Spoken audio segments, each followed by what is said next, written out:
नमस्कार दोस्तों, ocean network में आपका स्वागत है। मैं हूं ओमकार चौधरी। आज चर्चा करेंगे कनाडा में जो टोरंटो के पास ब्रैम्पटन में एक मंदिर में घुसकर जिस तरह की गुस्ताखियां हुई हैं, मारपीट हुई है। वहां पर एक कैंप लगा हुआ था हमारे दूतावास की तरफ से, और जाहिर है श्रद्धालु भी थे वहां पर, आस्थावान भी थे। उन पर जिस तरह के हमले किए गए हैं, जिस तरह के विजुअल्स आए हैं, और उसके बाद वहाँ जो प्रतिक्रियाएँ देखने को मिली हैं, मैं वो विज़ुअल चला नहीं सकता हूँ, वो दृश्य चला नहीं सकता हूँ, जो गुस्सा इस समय वहाँ हमें हिंदू कम्युनिटी में देखने को मिल रहा है, और किस-किस तरह की गालियाँ वो खालिस्तानियों और चरमपंथियों को निकाल रहे हैं खड़े होकर के, कि आ जाओ। तब तो हम यहाँ नहीं थे, लेकिन अब हैं। अगर हिम्मत है, गूदा है, तो आओ। और सबसे दुखद पहलू ये है कि जिस समय इन्होंने मंदिर में घुस करके वो मारपीट की, दौड़ा-दौड़ा करके, जो ये खालिस्तानी फ्लैग जिन डंडों में लगाए हुए थे, उन्हीं के ज़रिए कुछ लोगों को दौड़ा करके मार रहे हैं, वहाँ पर पुलिस जो है वो मूक दर्शक बन कर के खड़ी हुई है। इससे पता चलता है कि जो वहाँ का पुलिस फ़ोर्स है, वहाँ की सुरक्षा एजेंसियाँ हैं या जाँच एजेंसियाँ भी हैं, उनमें किस तरीके से खालिस्तानी तत्व घुस गए हैं, उनकी जो हमदर्दी है, वो उनके प्रति अधिक है। जो सूचना मिल रही है ताज़ा, हमारे जो विदेश मंत्रालय के प्रवक्ता हैं, उन्होंने बहुत कड़े शब्दों में इसकी निंदा की है। अब तो ख़ैर ट्रूडो की तरफ से भी एक निंदा का बयान आ गया है। जो वहाँ के नेता प्रतिपक्ष हैं, उनका भी बयान आया है, कुछ जो सांसद हैं, उनके भी आए हैं। और अभी जानकारी मिल रही है कि साहब 3 लोगों को गिरफ्तार भी किया गया है, लेकिन किनको गिरफ्तार किया गया है, ये जान कर के आप हैरत में रह जाएँगे। सीधे जुड़ लेते हैं जियोपॉलिटिकल मामलों के जानकार, समझने वाले भी और समझाने वाले भी, आदि अचिंत के साथ, और उन्हीं से समझते हैं कि भई आखिर ये सब हो क्या रहा है। आदि जी, बहुत स्वागत है। नमस्कार नमस्कार। सर। जय श्री राम। जय श्री राम। तो आदि बताइए जी, सर। अभी तक तो सुन रहे थे कि बांग्लादेश में हिंदुओं पर क्रूरता की जा रही है, बर्बरता की जा रही है, हमले हो रहे हैं, उनको काटा जा रहा है, उनकी बहन-बेटियों के साथ बदसलूकी हो रही है। एक पुलिस ऑफिसर को तो जो पुलिस में था, उसको काट करके वहाँ सड़क पर टाँग दिया गया था। वैसी बर्बरता भले ही कनाडा में ना हो रही हो, लेकिन मंदिर में घुस कर के इस तरीके से, इस तरह की अराजकता, इस तरह की मारपीट, इतने हौसले बुलंद हो गए हैं। जी सर, पहले तो धन्यवाद आपने बुलाया मेरे को। सर हौसले तो बुलंद ही थे इनके, अभी हमको सिर्फ़ असलियत दिख रही है और कुछ नहीं है। एंड अगर आप इसको थोड़ा-सा पीछे जाके देखें, और ये सवाल मैंने ट्विटर पे भी लिखा है, मैंने डायरेक्टली यूएस एम्बेसडर को लिखा है ये सवाल, कि इन्होंने बोला था यूएस एम्बेसडर ने कि यार ये सब तो फ्री स्पीच है, हम लोग तो धमकियाँ-शमकियाँ हमारे में इतना कुछ फ़र्क पड़ता नहीं है। तो पन्नू ने 2 दिन पहले धमकी दी थी कि साहब हिंदुओं को हम बोलते हैं अपनी आप पूजा-वूजा मत करिएगा, दिवाली मत सेलिब्रेट करिएगा, एंड मंदिरों में जाके आप कुछ मत करिएगा। ये उन्होंने बड़ा क्लियरली पन्नू ने एक अपना एक वाकया दिया था। अब अगर उसको देखें, और यूएस एम्बेसडर की जो बात हुई थी पिछली बारी, उनसे किसी ने स्टेटमेंट माँगा था, उन्होंने बोला था कि साहब ये तो फ्री स्पीच के अंदर आता है, और जब तक कोई ऐसी चीज़ एक्शन में बदलती नहीं है, मतलब कोई हमला या हिंसा ना हो, तब तक वो फ्री स्पीच ही रहती है। तो ये फ्री स्पीच हमारे देश में, हमारे देशों में जायज़ है। तो अब मैंने उनसे एक सवाल पूछा कि साहब अगर आपका वो टाइम पे फ्री स्पीच था, अब तो ये हिंसा में बदल चुकी है। हिंसा में पूरी तरह से अब आ गई है। तो अब ये भी फ्री स्पीच के दायरे में आती है कि ये फ्री स्पीच के दायरे से हट जाती है? तो ज़रा आप बता देंगे तो बहुत बढ़िया रहेगा। बट पता है ऐसा जवाब तो उनकी तरफ से कुछ आएगा नहीं। तो सर ये आपने बड़ी सही बात बोली, उनके अंदर एक दम है, जो जो उनको दम आता है पॉलिटिकल बैकिंग से। अब आप देखिए, आपने जैसे आपने इंट्रोडक्शन में बोला कि काफ़ी सारे उनके जो मिनिस्टर्स हैं, उनके जो यू नो पॉलिटिक्स वाले हैं, जो उनके लीडर्स हैं, उन्होंने काफ़ी सब लोगों ने बोला है कि भई ये जो चीज़ें हुई हैं वो गलत हुई हैं। बड़ी करेक्ट बात बोली है सर। लेकिन उनमें से एक में भी इतना दम नहीं था कि खालिस्तानियों को खुले में आके बोले कि यार ये खालिस्तानियों ने जो करा है वो गलत है। एक्सेप्ट एक जो चंद्र आर्य जी हैं, जो काफ़ी टाइम से लड़ रहे हैं। जी, जी। इनके प्राइम मिनिस्टर में दम नहीं था, इनके वो जो इनके ऑपोज़िशन लीडर हैं उनमें दम नहीं था। और यहाँ पर सर देखिए अगर आप अगर हिंदू अपने आप को थोड़ा-सा सशक्त रखे, थोड़ा-सा दम लगा के रखे, जो अभी मैं बात करूँगा आगे, आज जो भी चीज़ें जो रिएक्शंस आ रहे हैं हिंदू कम्युनिटी में से, अभी 3-4 दिन पहले तो हिंदू कम्युनिटी में कई कई लोगों में टोरंटो में तो उनको बुला के और ओटावा में बुला के उनके साथ दिवाली मनाई गई। और मैंने तो काफ़ी ज़ोर से बोला था उसके बारे में कि शर्म आनी चाहिए आप लोगों को।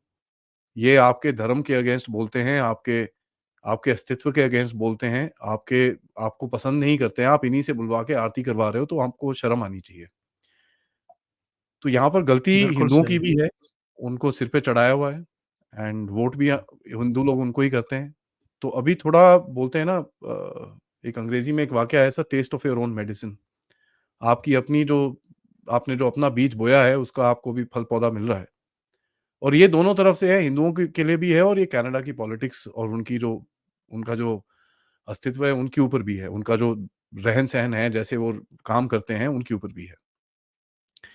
अब आप देखिए सर मैं आपको बताऊँ एक न्यूयॉर्क टाइम्स में एक आर्टिकल आया, जी, जी। जिसमें लिखा गया कि भारत इनको टेररिस्ट बोलता है, लेकिन ये तो सिर्फ़ सेपरेटिस्ट लोग हैं। ये न्यूयॉर्क टाइम्स में एक भारतीय मूल की लड़की ने लिखा है, जो आपकी हमारी तरह भूरे स्किन की है। मैं उनको ब्राउन साहिब बोलता हूँ, आप भी वही बोलते होंगे। बिल्कुल, तो बिल्कुल। उन्होंने ये लिखा है कि भई आप भारत ना गलत समझता है, ये टेररिस्ट-वेरिस्ट नहीं है। और ये जो हिंसा हुई है सर, अगर कोई बोले कि ये हिंसा बिना पॉलिटिकल अप्रूवल के हुई है, ये मैं मानता नहीं। क्योंकि ये जो हमारे वहाँ पर जो हाई कमीशन है, उसकी तरफ से एक प्रूफ ऑफ लाइफ का एक सर्टिफिकेट इश्यू होता है, जो कई पेंशनर्स को देना पड़ता है सर। गवर्नमेंट में अगर आपको उनकी पेंशन चाहिए, ये चाहिए, हमारी तरफ से जो भारत के जो अभी भी निवासी हैं, पासपोर्ट होल्डर्स हैं, जिनको पेंशन जाती है भारत से, उनको प्रूफ ऑफ लाइफ सर्टिफिकेट देना पड़ता है। 70 साल या 65 साल की उम्र के बाद देना पड़ता है। तभी वो पेंशन आगे चलती रहेगी। हर 2-3 साल में देना पड़ता है। तो उसके लिए एक कैंप लगाया था। अब वो कैंप में जाके वो नॉर्मली मंदिर में ही लगता है क्योंकि मंदिर में एक बड़ा-सा हॉल है, जहाँ पर ये सब चीज़ें कर सकते हैं वो, ऑर्गेनाइज़ कर सकते हैं। तो वहाँ पर ये ऐसा कुछ हुआ, उसको जाके इन लोगों ने अटैक करा और ये चीज़ पन्नू ने बोला। यहाँ तक कि हिंदू मंदिर ने और हमारे जो प्रवक्ता हैं वहाँ पर उन्होंने भी बताया हुआ था पुलिस को कि यहाँ पर ऐसा-ऐसा होगा, आप थोड़ा प्रोटेक्शन करिए ताकि कोई ऐसी हिंसा की वारदात ना हो। उसके बाद भी ऐसी चीज़ होती है।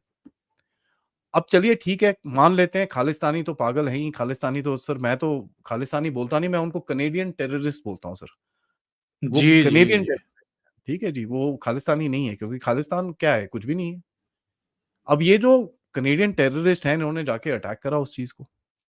अब यहाँ पर आप देखेंगे जब हिंदुओं ने वहाँ पर खड़े होके थोड़ा-सा उनको उनसे लड़ा, वहाँ की पुलिस वालों ने आके हिंदुओं को मारना शुरू किया। और यहाँ तक कि कई लोगों की अभी फ़ोटोएँ ऑनलाइन वायरल हो रही हैं कि इनकी पुलिस के अंदर ये कैनेडियन खालिस्तानी टेररिस्ट लोग काम करते हैं। और 2 हफ्ते पहले अगर आपको याद होगा इनकी बॉर्डर सर्विस के अंदर से एक बंदे के बारे में भारत ने एक लुकआउट नोटिस लगाया था, जिसका हाथ था हमारे देश में अक्टूबर 2020 में सर एक शौर्य चक्र विनर, मैं उनका नाम अभी मेरे दिमाग से निकल रहा है, उनकी हत्या में इनका हाथ था। और ये कनाडा में बॉर्डर गार्ड में काम करते हैं, सुपरिटेंडेंट के उसमें। तो कहने का मतलब ये है, ये जो कैनेडियन खालिस्तानी टेररिस्ट हैं सर, ये कनाडा का एक बहुत ही अभिन्न हिस्सा हैं। इनको अलग नहीं सोचना है हमको, हमको ये चीज़ बड़ी क्लियरली दिमाग में रखनी है कि इनका काम ये सारे कैनेडियन ही हैं। इनसे हमारा कोई लेना-देना नहीं है। अब बहुत लोगों का एक रिएक्शन आया कि यार इतने सारे वहाँ पर हिंदू अंदर थे और इतने सारे सिख लोग भी अंदर थे, जो वो सर्टिफ़िकेट ले रहे थे, जाके लड़े क्यों नहीं? बड़ा वैलिड सवाल है। बिल्कुल। इसमें देखिए 2 तरह से देख सकते हैं। एक तो है कि वहाँ पर जो हमारी हिंदुओं की कम्युनिटी है, भारतीय जो कम्युनिटी है, जो नेशनलिस्टिक कम्युनिटी है, वो थोड़ी जुड़ी नहीं है साथ में। वो तो अब देख लीजिए हिंदू भारत में नहीं जुड़ा हुआ, धीरे-धीरे करके अभी उठने की कोशिश कर रहा है, साथ खड़े होने की कोशिश कर रहा है, बट अभी पूरी तरह से खड़ा नहीं हुआ। तो वहाँ पर हम एक्सपेक्ट करें ये तो गलत ही चीज़ है। दूसरी चीज़ क्या है सर, आप खड़े तो हो जाएँ उनके अगेंस्ट में, लेकिन रात को तो घर जाना पड़ेगा ना आपको। अपना धंधा तो वहाँ चलाना पड़ेगा ना आपको। और अगर आपको बिल्कुल। पता है कि भैया इनकी पूरी पुलिस में, इनकी पूरी पॉलिटिक्स में, इनकी जुडिशरी के अंदर, इनके पूरे सिस्टम में ये कनेडियन खालिस्तानी टेररिस्ट घुसे हुए हैं, तो आप किस-किस से लड़ोगे सर? और तो खुद देश सबको का प्रधानमंत्री और खुद देश जी, का प्रधानमंत्री। जी। तो आपके लिए एक ये बड़ी यू नो टेढ़ी-सी सिचुएशन में आप खड़े हो जाते हो कि यार लड़ूँ तो मैं लड़ूँ, लेकिन मेरे को जब मेरी फैमिली को कोई मारने आएगा, तो कोई मेरे को बचाने नहीं आएगा। और ये एक एक बड़ी इंसानियत है, इंसानी तरीका है सोचने का। इसमें कोई गलत बात नहीं है। तो ये आदि जी, चीज़ तो है। जी, मैं ये जानना चाह रहा हूँ कि ये जो फ्रस्ट्रेशन का लेवल है, इन खालिस्तानियों के भीतर भी और ट्रूडो के भीतर भी, इसकी मूल वजह क्या है? इधर ये फ्रस्ट्रेशन कुछ ज़्यादा बढ़ रहा है। ट्रूडो के बारे में तो चलो समझ में आता है कि उसकी राजनीतिक ज़मीन भी खिसकी हुई है, वहाँ पर बेरोज़गारी भी है, वहाँ अर्थव्यवस्था भी डगमगा गई है। उसका फ्रस्ट्रेशन तो अपनी जगह है, वो फिर से लौटने की कोशिश कर रहा है। लेकिन ये खालिस्तानियों का फ्रस्ट्रेशन का लेवल इस हद तक बढ़ गया है। सर ये खालिस्तानी कनेडियन टेररिस्ट का कोई लेना-देना नहीं है इसके अंदर। ये है बड़ा गेम जो भारत और गहरा राज्य जिसको मैं बोलता हूँ डीप स्टेट के बीच में जी, जी। खेला जा रहा है। उनका एक नज़रिया है कि आपको इन इन इन चक्रों में उलझाए रखें ताकि आप बढ़ ना सको। आप इसी के अंदर ही बिज़ी रहो, आप इसी चीज़ों को खेलते रहो। आपको इसमें कभी यहाँ पर कुछ प्रोटेस्ट कराएँगे, कभी मिज़ोरम वाले चीफ मिनिस्टर से एक स्टेटमेंट डलवा देंगे, कभी मणिपुर में कुछ करवा देंगे, कभी आपके यूथ आइकॉन को बुला के कुछ बुलवा देंगे, कभी कास्ट का नैरेटिव चलवाएँगे, कभी लद किसी एक लद्दाखी को लाके खड़ा कर देंगे। तो ये एक इनका तरीका है सर। देखिए अब इनकी तो हज़ारों साल से चीज़ें चल रही हैं, जो डीप स्टेट है 1000 साल से पुराना है। तो ये एक एक लड़ाई है सर डीप स्टेट की और भारत के बीच में, जहाँ पर भारत अपनी जगह बनाने की कोशिश कर रहा है दुनिया के अंदर।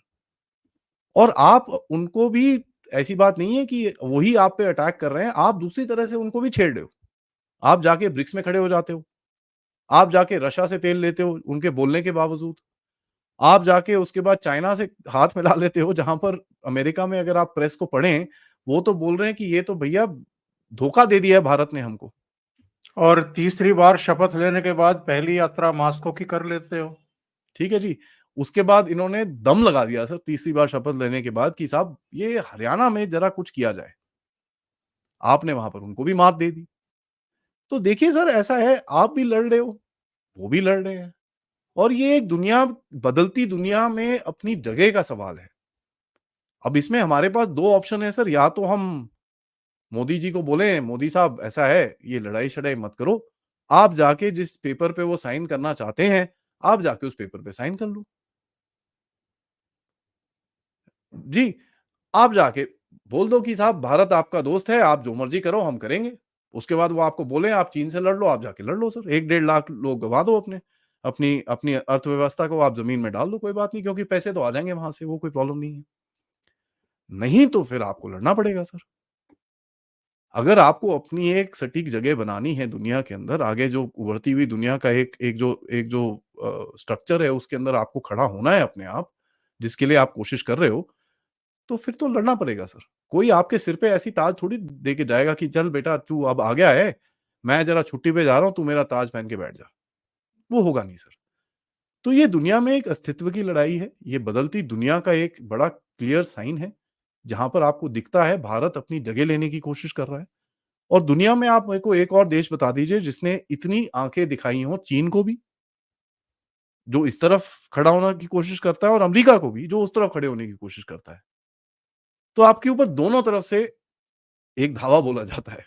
इनको मैं कंबाइन टुगेदर सर एक एक चीज़ बोलता हूँ, जिसको मैं बोलता हूँ साइनो वहाबी लेफ्टिस्ट अलायंस। ठीक है? तो आज आप अपनी सड़कों में देखिए सर, वक़्त पे जब से आपने उँगली रखी है, तो कभी यहाँ पर प्रोटेस्ट, कभी वहाँ पर प्रोटेस्ट। आज तक जिसके वक़्त के बारे में बात नहीं करा, पार्लियामेंट हमारा है, ये हमारा है। ये फ्रस्ट्रेशन दिख रही है सर। और ये जो कनेडियन खालिस्तानी है, ये उसका एक भाग है। अभी हमको उसको एक भाग की तरह लड़ना है कि ना कि उसके अंदर पूरा घुस जाना है। आपको एक बड़ी लड़ाई लड़नी है, तो ये गेम है सर। अच्छा, इन लोगों की समझ में क्या ये बात नहीं आ रही है कि बांग्लादेश में जो कुछ इन लोगों ने किया, या दूसरी जगहों पर भी जिस तरीके की हरकतें ये लोग कर रहे हैं, उसका एक अ, रिटर्न गिफ्ट भी इनको मिलता है, जैसे हरियाणा के रूप में मिल गया है इनको। सारी हिंदू कम्युनिटी वहाँ पर इकट्ठा हो गई, एकजुट हो गई, और अगर अब कनाडा में, ब्रैम्पटन में आप मंदिर पर अटैक करते हैं, तो इसका रिएक्शन यहाँ इनको झारखंड और महाराष्ट्र में भी देखने को मिलता है। इसका अंदाज़ा नहीं है क्या इन लोगों को? चलिए मैं थोड़ा-सा डिफरेंट लेके जाता हूँ सर आपको। जी, जी। पिछले 2 दिन में कनाडा में इनकी हिस्ट्री का सबसे बड़ा ड्रग बस्ट हुआ है। कौन चला रहा था वो? खालिस्तानी। ठीक है? इनकी अपनी सोसाइटी में देख लीजिए सर आज। मिशिगन में जो इनका मुस्लिम मेजॉरिटी तो मैं बोलूँगा नहीं बट मुस्लिम ज़्यादा हैं वहाँ पर अमेरिका में। वहाँ पर लोगों को एक अज़ीम फाउंडेशन करके है, वहाँ से मैसेजेस जा रहे हैं कि साहब वोट करो, कमला आंटी को वोट करो, नहीं तो हम हमारा अस्तित्व खत्म हो जाएगा। इनके अपने अंदर खोखलापन चल रहा है इन्हीं लोगों से। एक चीज़ हमको भारत में याद करनी पड़ेगी सर, ये जितने भी टेढ़े-मेढ़े बिठाए हुए हैं, इन लोगों ने अपने देश में बिठाए हुए हैं और ये सब उनको भी अंदर से खोखला कर रहे हैं। तो अगर किसी को लगता है कि कनाडा देश को इस वजह से कोई नुकसान नहीं हो रहा है, ये गलत है। अगर किसी को ये लगता है कि ये जितने भी इस्लामी घुसा रखे हैं अमेरिका ने अपने अंदर और जितने भी ये लेफ्टिस्ट घुसा रखे हैं, जॉर्ज सोरोस जैसे, आपको मैं बताऊँ जॉर्ज सोरोस का जो ब्लैक लाइव्स मैटर का जो डोनाल्ड ट्रम्प के अगेंस्ट में प्रोटेस्ट हुआ था सर, जिसमें पुलिस स्टेशन जलाए गए थे, वो पुलिस स्टेशन भारत में तो नहीं जले थे ना। तो भारत में जॉर्ज सोरोस उल्टे काम ज़रूर करता है, लेकिन वो एक ऐसा साँप है सर, हिलरी क्लिंटन का एक कहना था कि जब आप अपने अपने अंदर साँप रखोगे, एक ऐसा दिन आएगा वो साँप आपको भी काटेगा। यस, और पाकिस्तान यात्रा पे कहा था उन्होंने। जी, तो ये पाकिस्तान तो ठीक है सर, पाकिस्तान तो ठीक है, मैं तो कनाडा को वड्डा पाकिस्तान बोलता हूँ। ये पाकिस्तान तो पाकिस्तान है, अब छोटा पाकिस्तान बांग्लादेश है, वड्डा पाकिस्तान कनाडा है। तो इनकी हालत अब अपने आप ही सर अंदर से अपने आप को खोखला कर रहे हैं। तो हमको देखिए देखना है ये चीज़ और आप बड़ी सही चीज़ बोल रहे हैं। अब आप देखिए लोकसभा चुनाव के लिए इन्होंने कोई 12, 15, 17 हज़ार करोड़ रुपए यहाँ पर भारत में खर्च दिए थे। जी, जी। इनको फ़ायदा क्या मिला सर? लोग बोलते हैं चलिए सीटें कम होगी, चलिए मान लिया सीटें कम होगी, लेकिन उससे कुछ फ़ायदा हुआ? कुछ भी नहीं हुआ। पॉलिटिकली अगर आप देखें हाँ जी 240 हो गया, लेकिन आप जब दुनिया के साथ इंटरैक्ट करते हो, जब आप रशियन प्रेसिडेंट के साथ खड़े होते हो या चाइनीज़ प्रेसिडेंट के साथ खड़े होते हो, क्या वो आपसे पूछता है कि आप तो 240 की सरकार हो, मेरे को बाकी बाकी लोगों से मिलना है तभी मैं आपकी बॉर्डर एग्रीमेंट साइन करूँगा? वो नहीं पूछते, वो पूछते हैं मोदी साहब कहाँ हैं? हमको उनसे बात करनी है। आप लीडर हो, खत्म। आपकी जो अंदरूनी पॉलिटिक्स है, आपकी अंदरूनी पॉलिटिक्स है, दुनिया को उसको धेले का फ़र्क नहीं पड़ता। दुनिया देखता है आज प्रधानमंत्री कौन है, पार्टी पावर में कौन है, उसको वो दिखता है। तो आप ये जितने मर्ज़ी खेल खेल लीजिए सर, इनको ये समझ में नहीं आ रहा कि और मैं तो इनको धन्यवाद देता हूँ कि आपने 12-15 हज़ार करोड़ रुपए भारत की इकोनॉमी में डाले। सो बड़ा-बड़ा बहुत-बहुत धन्यवाद। एक बड़ी दिलचस्प टिप्पणी मैं आपकी सुन रहा था। संजय के साथ शायद 2 दिन पहले आपकी टॉक्स थी। उसमें आप कह रहे थे कि हमारे यहाँ का सारा कूड़ा-कचरा अगर हाँ, कनाडा वाले जो है अपने पास रखे हुए हैं, तो उनको मुबारक हो। सर तो मुबारक, ये मैं तो क्राउड फंडिंग करने को तैयार हूँ सर, कि और है यहाँ पर तो वहाँ पे भेज देते हैं यार, आपको अगर चाहिए तो हम भेज देते हैं और भेज देते हैं। हम सारे क्राउड फंडिंग करेंगे आपके लिए। हमारे यहाँ के नक्सली, हमारे यहाँ के वांटेड टेररिस्ट, हमारे यहाँ के जितने गुंडे, बदमाश, मवाली, माफिया, वो सब इनके हीरो क्यों हैं? सर क्योंकि आपको वो अंदर से तंग करना चाहते हैं। उनको पता है भारत ये एक एक सभ्यता है। ये लोग सभ्यता नहीं है सर। इनका कितना हिस्ट्री है, अमेरिका का अगर आप देख लें 400 साल की सारी हिस्ट्री है सर, उससे पहले क्या थे ये लोग? जब आपके वेद लिखे जा रहे थे सर, ये अपने अगाड़े-पिछाड़े को पत्ते से ढक रहे थे। इनको ये पता है, इनको ये समझ में आता है कि यार ये एक ऐसा देश है जो हमको चैलेंज कर सकता है। दुनिया में इसका एक बड़ा स्ट्रॉन्ग अस्तित्व है, इसकी नाम है और ऊपर से आप जाके खड़े हो जाते हो, नहीं ये ऐसा नहीं होगा, वो वैसा होगा, दुनिया का स्ट्रक्चर बदलो। आप ग्लोबल साउथ के साथ हम खड़े हैं, ये हम कर रहे हैं और वो बोलता है यार हमारी तो 30 30 ट्रिलियन डॉलर की इकोनॉमी है। इसकी तो 4 ट्रिलियन, सवा 4 ट्रिलियन डॉलर की इकॉनमी है, ये आँखें दिखाता है हमको। और हम आँखें उनको इकॉनमी से नहीं दिखाते, उनको मिलिट्री से नहीं दिखाते, अपनी विश्व बंधु बोल के दिखाते हैं। तो हम अपनी बिल्कुल, सभ्यता को लेके आगे लेके रखते हैं और वो फिर बोलते हैं, यार ये कर क्या रहे हैं ये लोग? इनको समझ में नहीं आता है वो।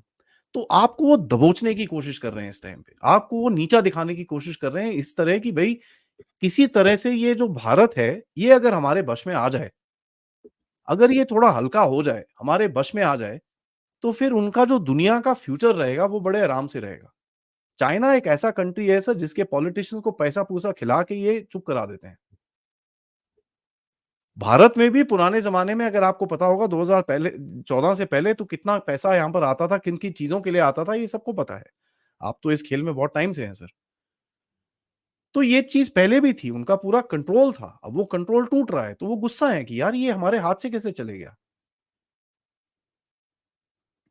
और उनको एक वो खतरा दिखता है कि अगर ये देश धीरे-धीरे करके अपनी जगह बना ले दुनिया के अंदर, तो चाइना को इन लोगों ने बनाया था सर। चाइना अपने आप नहीं खड़ा हुआ सर। आज अब आप अपने आप खड़े हो, जो भी है आपकी छोटी इकॉनमी है, जो भी है आप अपने आप खड़े हो। चाइना को बिल्कुल अमेरिका ने सही। बनाया था।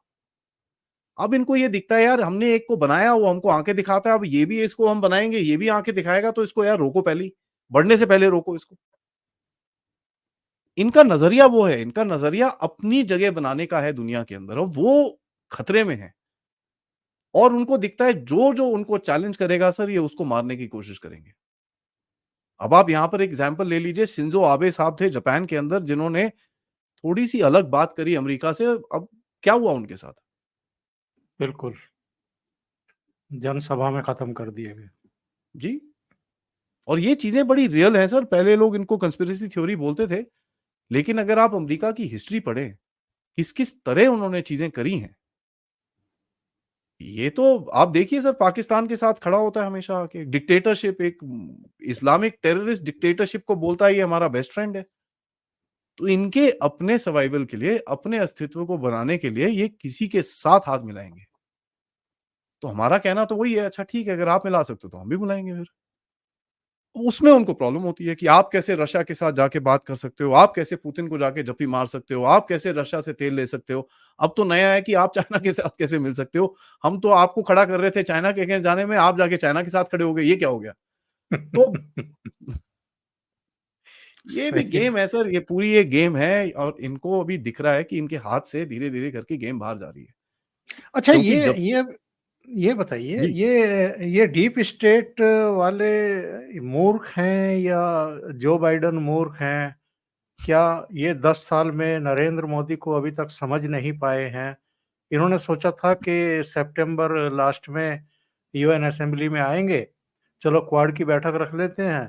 क्वाड की बैठक के बाद यूएन असेंबली में भाषण के बाद अपना वापस चले जाएँगे, बात खत्म हो जाएगी। लेकिन मोदी जी ने वहाँ 25-26 हज़ार लोगों की भीड़ जुटाई और वहाँ डीप स्टेट को अपने ही अंदाज में जो है वो खरी-खोटी सुना कर के चले आए कि हम तो किसी के पिछलगू बन कर के रहते नहीं हैं, हम तो अब नेतृत्व कर रहे हैं और बहुत सारे मामलों में नेतृत्व कर रहे हैं। तो नरेंद्र मोदी से ख़ास तौर से इनको परेशानी है, इन्होंने सोचा कुछ था और हो कुछ और रहा है। सर डीप स्टेट में इस टाइम पे अपने में झगड़े हैं। क्योंकि इनको ये चीज़ दिखती है कि ये जो पूरा लेफ्टिस्ट आइडियोलॉजी के साथ ये लोग आगे चलते हैं, इससे पैसे नहीं बनते सर, ठीक है? अब डीप स्टेट का क्या है सर बिना पैसे के अब मैं ये सवाल जब भी मुझसे कोई डीप स्टेट के बारे में पूछता है, मैं एक ही सवाल उनसे पूछता हूँ।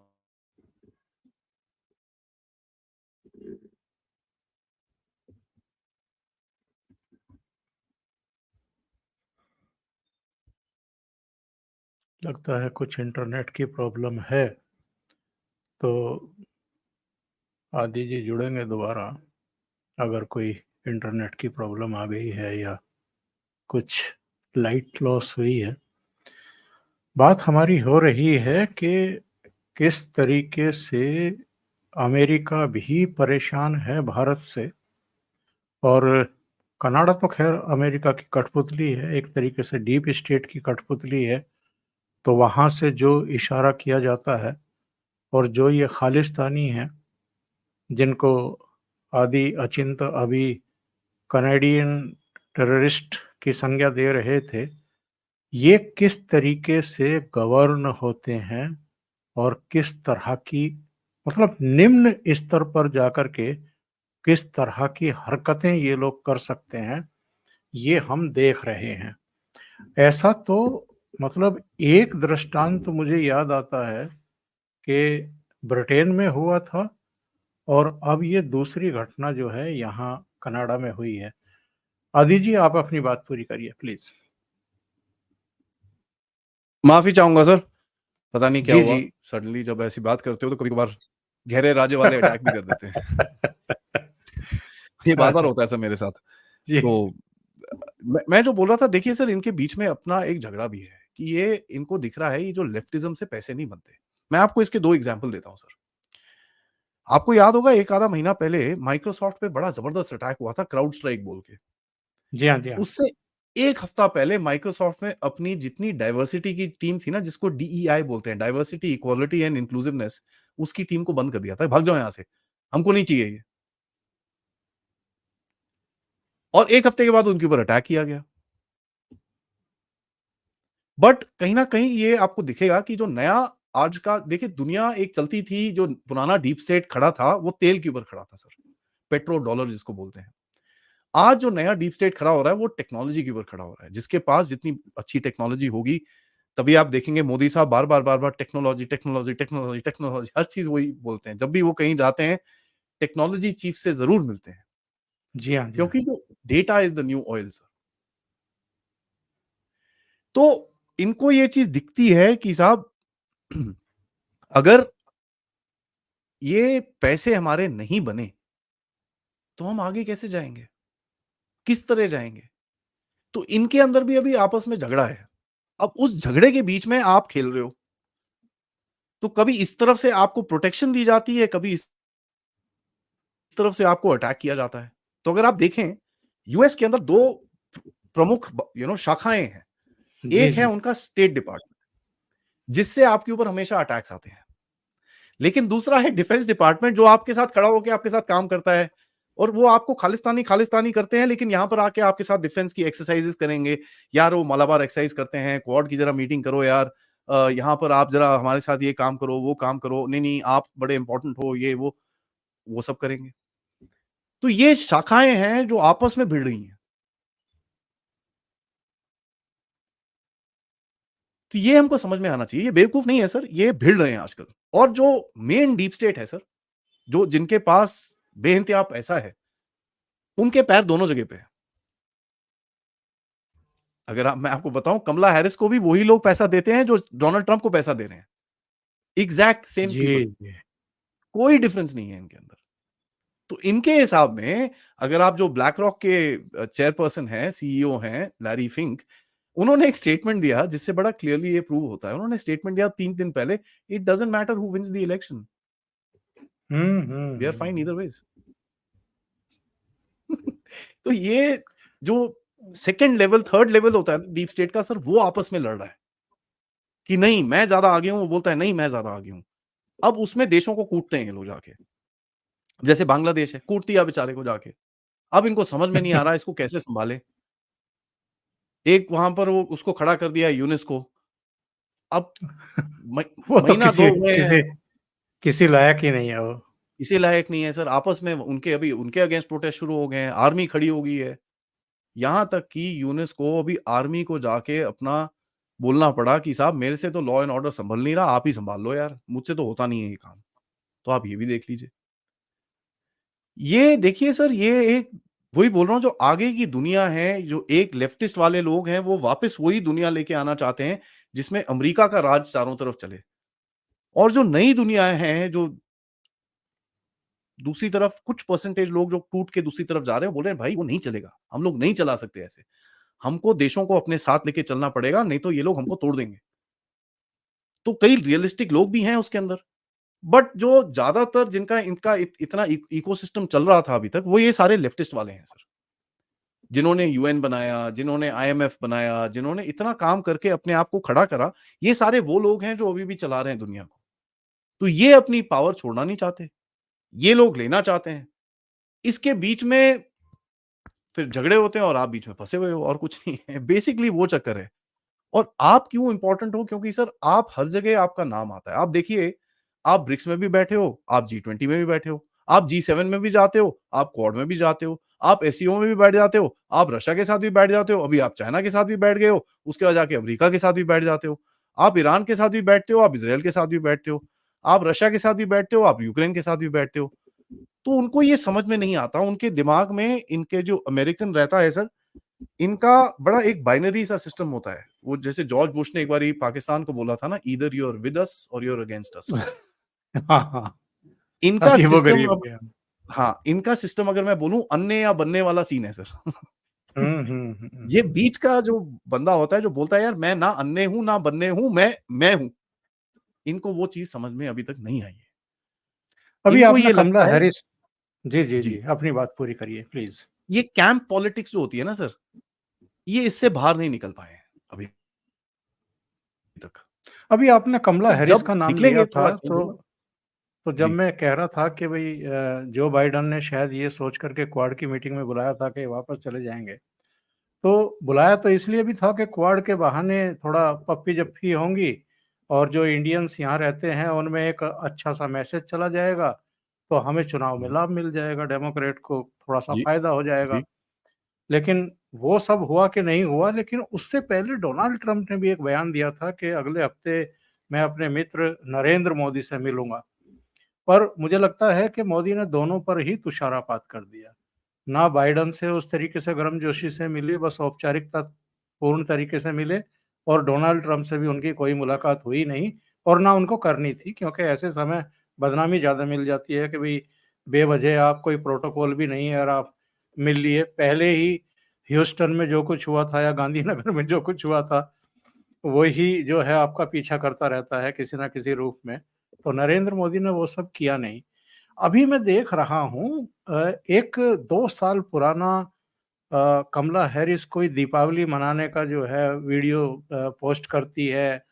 अभी कल की घटना है, उन्होंने अपनी माँ का फ़ोटो डाला है और ये कहा है कि साहब वो भारत से यहाँ पर आई थी। मतलब जो कमला हैरिस अपने को कभी इंडियन शो ही नहीं करती है, उसकी अब इतनी बड़ी मजबूरी है कि वो जबरन जो है वो इंडियन कम्युनिटी को साथ जोड़ने के लिए इस तरह की हरकतों पर उतर आई है। सर वोट बैंक पॉलिटिक्स है। डोनाल्ड ट्रंप को भी देख लीजिए 2 दिन पहले उसने एक ट्वीट डाला था बांग्लादेशी हिंदुओं के बारे में। क्यों डाला था यस, उसको पता है भारतीय लोग देख रहे हैं और बहुत गुस्से में हैं। तो उसको ये भी पता है और उसको ये भी पता है कि जितने जो भारतीय मूल के लोग, हिंदू लोग जो वहाँ रहते हैं, उनके कनेक्शन तो ऑब्वियसली हैं, फैमिली-वैमिली भारत में है। तो बातें तो ऑब्वियसली होती होंगी। तो उसको अपना थोड़ा-सा अस्तित्व बनाना है, अपना जो वोट बैंक ऊपर करना है, तो उसने एक छुरी छोड़ दी वहाँ पर, कि देखो मैं देखूँगा and this and that I will मैं ये करूँगा। अब इन डेमोक्रेट्स ने बोला यार ये क्या हो गया? ये तो गड़बड़ होगी। अच्छा कमला आंटी इधर आओ ज़रा अपनी माँ की फ़ोटो डालो आप। ये वोट बैंक पॉलिटिक्स है, इससे आपको ये समझ में आता है सर, हिंदू जो है, अब एक बहुत ही इम्पोर्टेंट इनके लिए चीज़ बन चुका है वहाँ पर कि अगर हिंदू वोट बैंक को ये लोग कंसोलिडेट करके अपनी तरफ रख लें। यहाँ पर मैं आपको बताऊँ सर पहले हिंदू की 80-20 डेमोक्रेट्स के फ़ेवर में ये लोग वोट करते थे। जी, जी। आज ये पता चल रहा है कि ज़्यादातर अब वो 50-50 हो गया है। तो इनको ये दिखता है कि यार ये तो अगर चेंज हो गया और अगर डोनाल्ड ट्रम्प थोड़ा और खींच गया इसको, तो जीतना मुश्किल हो जाएगा। तो कमला आंटी भी वोट बैंक खेल रही है सर।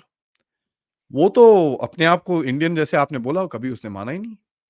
बिल्कुल, तो अभी वो सडनली इंडिया की बात करनी शुरू हो रही है, दिवाली पार्टी खड़ी खड़ी हो जाती है, हाथ भी जोड़ेगी, तिलक भी लगाएगी, सब कुछ करेगी वो।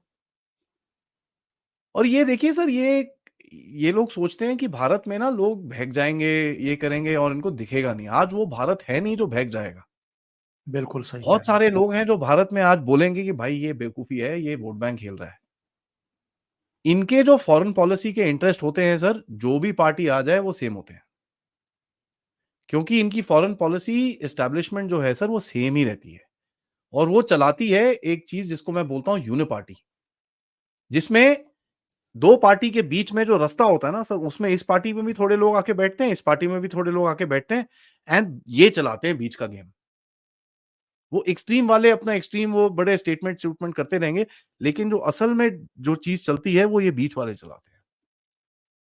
और ये अमेरिका का गेम बहुत टाइम से रहा है, क्योंकि ये बड़ी साइलेंट मेजॉरिटी होती है, इसको यूनिपार्टी बोलते हैं। ये आपस में एक-दूसरे को सेटिंग-वेटिंग करके खेल लेते हैं गेम को। तो ये वोट बैंक खेल रहे हैं सर, और कुछ नहीं है। ना डोनाल्ड ट्रम्प को धेले का पता है हिंदू क्या होता है, हिंदू ने क्या करा है, क्या नहीं करा, ना कमला हैरिस को पता है। बट ये अभी एक थोड़ा इनको दिखता है कि एक अपॉर्च्युनिटी है, और हिंदू थोड़ा गुस्से में है इस टाइम पे, बांग्लादेश के चक्कर में गुस्से में है, कनाडा के चक्कर में गुस्से में है।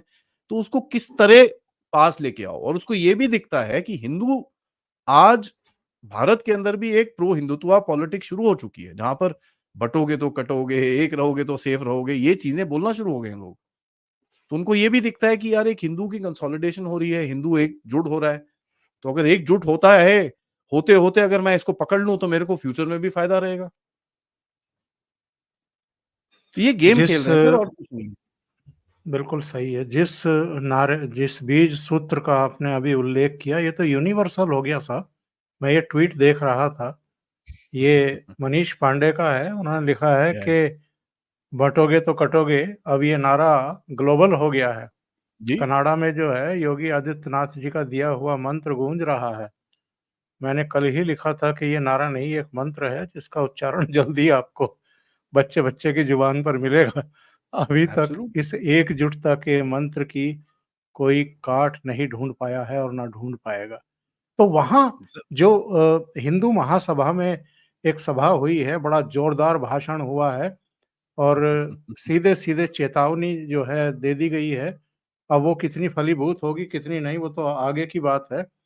लेकिन साहब, कनाडा में भी मुझे लगता है कि जिसका मैं शुरू में ज़िक्र कर रहा था कि वो ऐसे विज़ुअल हैं कि मैं उसको प्ले नहीं कर सकता, उसमें बहुत मोटी-मोटी गालियाँ निकाली गई थी खालिस्तानियों को।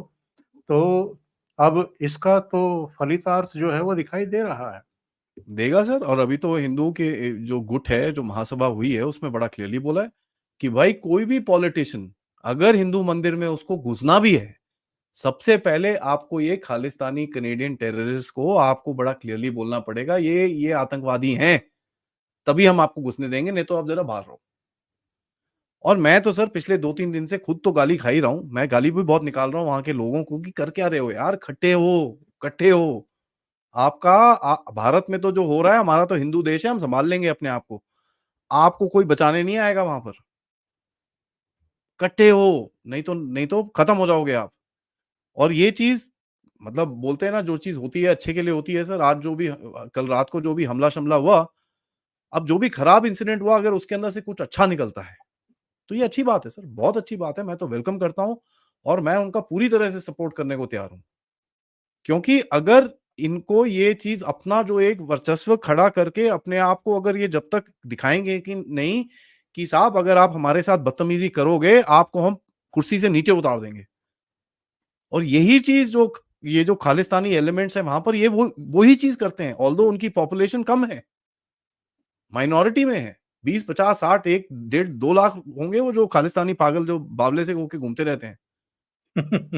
हिंदू तो इतने सारे हैं, अगर हम एकजुट हो जाएँ बाहर और अंदर, देखिए फिर सर दुनिया आपके सामने झुकेगी, क्योंकि देखिए आपकी पॉपुलेशन तो पॉपुलेशन है ना। डेमोग्राफी डिविडेंड जो होता है सर, उसका फ़ायदा तो हमको लेना ही है। और हमने जैसे अभी रिसेंटली जयपुर डायलॉग समिट में भी यही बात बोली बिल्कुल। कि साहब बँटोगे तो कटोगे, एक रहोगे तो सेफ रहोगे। और अगर आप एक रहोगे, उसके बाद आपके अंदर एक दम भी आएगा कि दुनिया को आप आँखें दिखाओ और बोलो बेटा ज़्यादा मत। इसके आगे आप जाओगे तो फिर आपको भी झटके लगेंगे। मत करो ये काम। और हिंदू कोई हिंसावादी तो है नहीं सर। हिंदू ने बड़ा क्लियरली बोला है कि आप हमारे से अच्छे से रहो, हम आपसे अच्छे से रहेंगे, हमको कोई प्रॉब्लम नहीं है। आप लेकिन अगर उल्टे काम करोगे अभी, तो अब हम चुप नहीं रहेंगे। ये चीज़ अगर इस चीज़ से बाहर निकलती है, अमेरिका में भी और कनाडा में भी, मैं तो सर बहुत खुश होऊँगा। तो जो भी मेरे हिसाब से उसके बाद ये जो अटैक-वटैक हुआ, अगर उससे एकजुटता और एकता अगर निकलती है बाहर, तो सर बहुत ही बढ़िया हुआ। ये अटैक तो होना चाहिए सर, हमेशा होना चाहिए। बहुत बढ़िया चीज़ है ये तो। गलत चीज़ बोल रहा हूँ, कई लोगों को ना पसंद आए, बट मैं आम आम खाने वाला आदमी हूँ सर, मेरे को पेट गिनने का कोई शौक नहीं है। आदि जी, बहुत-बहुत धन्यवाद ओशियन नेटवर्क के लिए इतना समय निकालने के लिए और बहुत ही महत्वपूर्ण मुद्दे पर चर्चा करने के लिए। Thank you thank you so sir, thank you much. So much. जय हिंद, नमस्कार। जय भारत। जय भारत, जय हिंद।